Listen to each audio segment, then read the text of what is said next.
Hello everybody, Mrs. Kipp from Syracuse Academy of Science and Citizenship back again with another lesson from Domain 10, A New Nation, American Independence. The title of our lesson today is A Young Nation is Born. So last time we learned that we finally got our independence from Great Britain and there is no longer a king. And the colonists are asking George Washington to be king. And he said, no, we just fought this long war to get rid of a king. I'm not being the king. So we got to find out what's going to happen today. Our objectives for today are to describe how the 13 colonies in America evolved from dependence on Great Britain to independence as a nation. Describe the contributions of George Washington as first president of the United States. Identify Washington, D.C. as the nation's capital, and explain that the nation's capital, Washington, D.C., was named after George Washington. That's pretty cool. I can't wait to hear about this. All right. Our first picture. First picture is people on the 13 colonies. And it looks like they're arguing. Okay. For the first few years after the Revolutionary War ended, the former British colonies could not seem to agree on anything. They had not yet come up with a name for themselves. Some said they should be called the Union of States. Others liked the sound of the American nation. Others simply wanted to call themselves by the names of the states in which they lived. Virginians, if they lived in Virginia, New Yorkers, if they lived in New York, and so on. There was no plan for how they would be governed or ruled, so lots of different people were making up lots of different rules. States were taxing one another unfairly, just like the British had done before the war. What a big mess. Oi, come on, guys. We just got over this big fight with the British, and now we're doing it to each other? Ugh. Didn't learn our lesson. So here's George Washington at Mount Vernon, where he loved to be home with his wife on his farm. George Washington was enjoying life at Mount Vernon with his wife, their children, and grandchildren. At 57, he felt he had served his country well as a commander-in-chief, and he was not looking for any more jobs away from his farm. But 4 years after returning home from the Revolution, Washington was called to Philadelphia, Pennsylvania for another big meeting. Ugh. Think you wanted to go? I don't. I wouldn't want to go. He joined many of the same men from whom he had worked in the Continental Congress at the beginning of the war. These men were called our Founding Fathers, or simply founders, because they helped found or start our new country. Benjamin Franklin, now 81 years old, was the oldest representative there. George Washington was elected president of the convention or meeting. So president is the person in charge of a large meeting or country.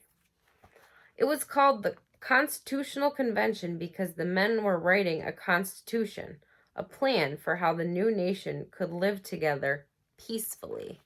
So we have George Washington, Benjamin Franklin, and Thomas Jefferson. Okay, here's their big meeting.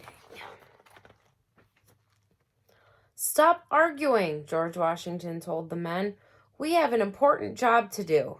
It was hard work.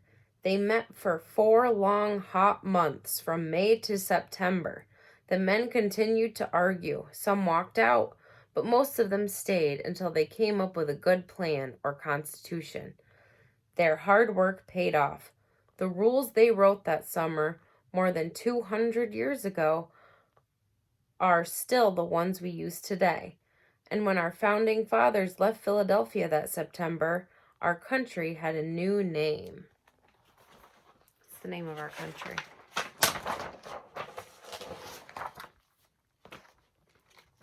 We the people of the United States, they wrote.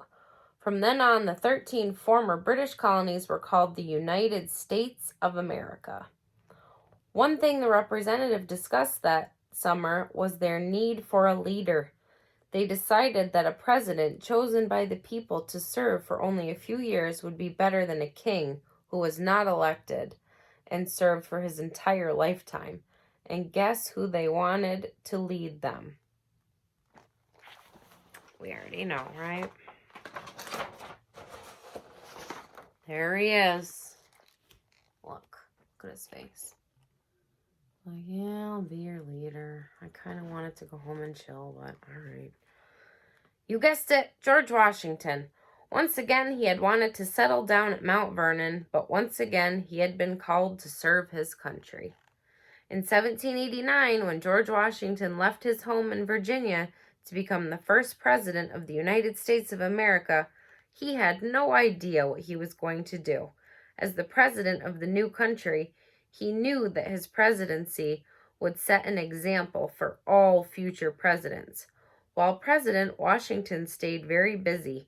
He helped organize a permanent national army and navy and set up a national banking system. As president, Washington lived first in New York City and later in Philadelphia.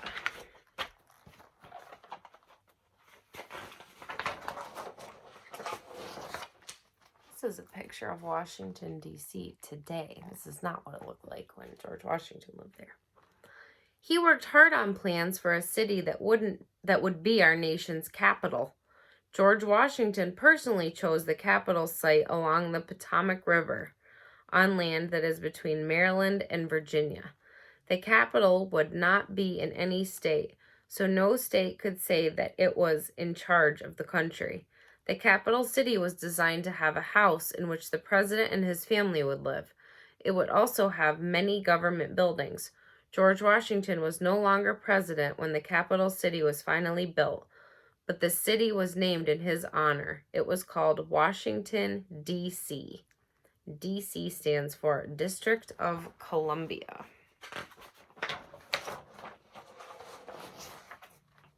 Ooh, what's this? After serving as President of the United States for 8 years, George Washington packed up and headed home to Virginia. He died at Mount Vernon at the end of 1799, about 2.5 years later. A patriot, a founder of our nation, a military commander, and our first president, Washington has rightly been called the father of our country. Many places have been named for him. Monuments and statues have been built in his honor. You can even find his picture on our money, both on a paper bill and on a coin. So a quarter, which is 25 cents, has George Washington, and a $1 bill has George Washington. And he deserved that after everything he did for our country. He was a hardworking, good guy. All right, let's go over some comprehension questions and an important vocabulary word, and we'll call it a day. Number 1, what did George Washington do after the war ended?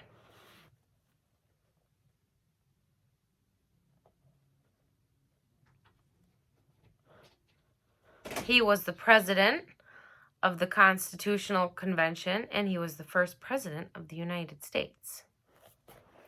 Number 2, the read aloud tells us that George Washington was a founder or founding father of our country. What did these founders do? What did the founding fathers do for our country?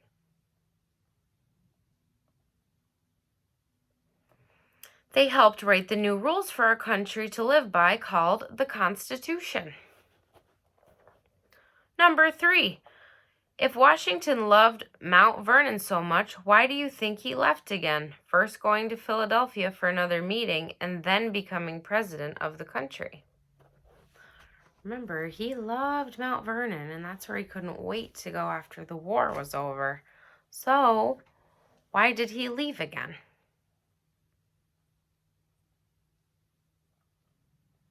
He fought for independence for many years, and he realized that his job was not over yet. He knew that his help was needed in founding the new nation. Number 4, why do you think Washington felt it was important to have permanent or lasting army and navy? So why do you think it was important? Why do you think he thought it was important to have an army and a navy ready to go?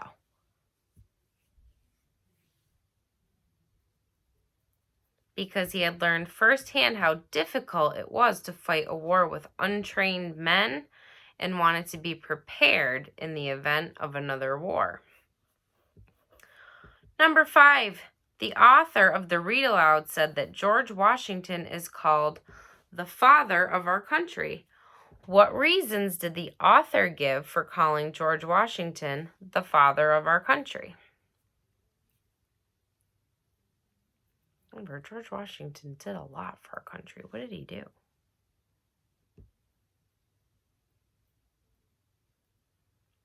He was a patriot, a founder who helped write the Constitution. He led the military, and he was our first president. That's like 5 people's jobs all in one. You did all that in your lifetime. That's amazing. All right. An important vocabulary word from today's lesson is the word president. In the read aloud you heard, George Washington was elected president of the convention or meeting. A president is in charge of a meeting or a country. Every 4 years, the United States elects a president for the country. Tell about a president who you have heard about or seen pictured.